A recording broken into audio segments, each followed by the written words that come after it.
What's the meaning of cash dispenser?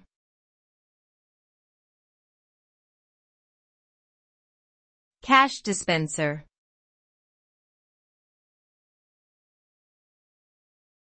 Cash dispenser.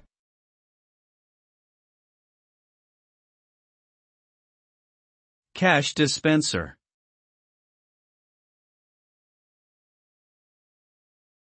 Cash dispenser.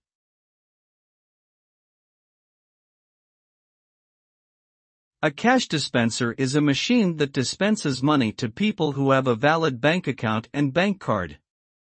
The user inserts their bank card into the machine and enters a personal identification number, PIN, to access their account. The machine then dispenses a certain amount of cash that the user has requested. Cash dispensers are commonly found in banks, shopping centers, and other public places.